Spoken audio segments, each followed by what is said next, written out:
Hey you, do you want to learn about sociology and play Minecraft?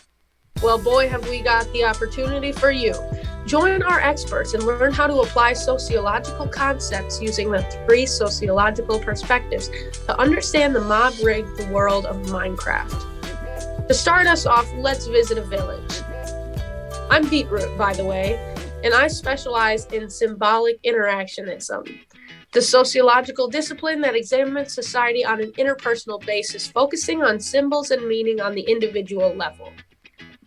For the purposes of my research, I regard the villages as true democracies. The will of the people governs what happens in the village, and there are no elected representatives or governors with power over the people. The villagers' individual lifestyles are governed by norms, mores, and folkways. Norms in the village consist of anything done as a reflection of societal compliance because these are the societally correct behaviors. Mores in the village seem to be common sense, but let's go over a few. Villagers don't hurt each other, and iron golems protect the villagers.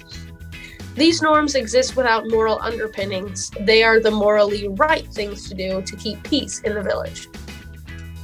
As for folkways, villagers all go indoors after sunset and don't do other villagers' jobs. These norms exist without moral underpinnings. In other words, villagers follow them because they always have rather than because they're the right thing to do. Villagers' day-to-day tasks are represented through their material culture, their clothing. Farmers all dress the same, as do librarians, as do butchers. This allows villagers to easily assess other villagers' status and roles in the village. There's little to no conflict or competition between the villagers themselves, so I'm going to pass you on to my colleague who examines the relationship between villagers and pillagers through the conflict theory lens.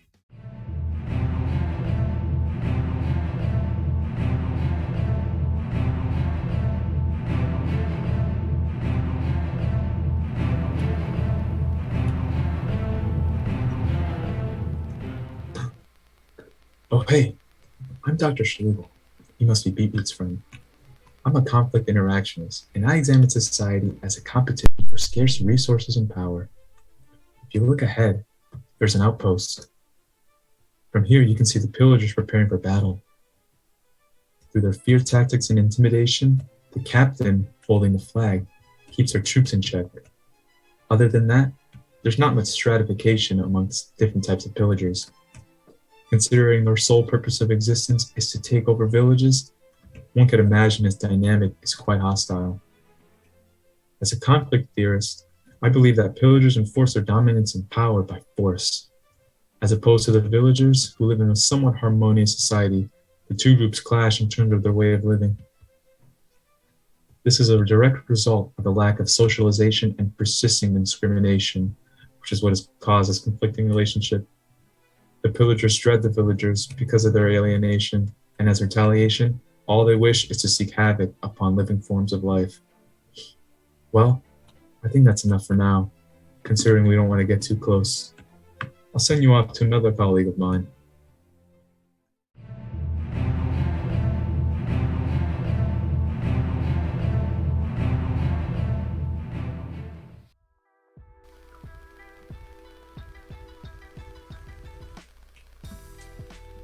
Oh, hello there. You must be Dr. Schlegel's pal. I'm Professor Pork. Let me show you around. From a functionalist perspective, I look at these piglin and I see a stable way of living. Just look at the way they barter with each other. They gather resources and trade with one another, each contributing to their close-knit economy. They primarily socialize to barter and share resources. Looking at their artillery, swords, crossbows, armor, each piglin protects their community, maintaining a harmonious society. In junction, the hoglins also live in this redwood forest. They roam and fight off potential ops. Together, the piglin and hoglin live harmoniously together, each protecting their separate communities. Not being able to thrive on their own, this alliance serves as a functional and mutually beneficial relationship that allows both groups to survive. In my eyes, I view these mobs as equal in terms of their importance to each society. Well, I think that's enough information for today. I hope you enjoyed these different perspectives and have been inspired to study sociology, whether for purposes of examining Minecraft or other applications.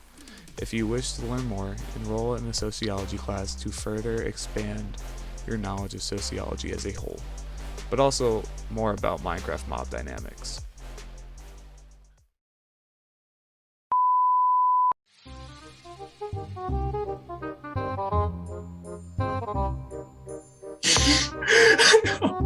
You're getting attacked.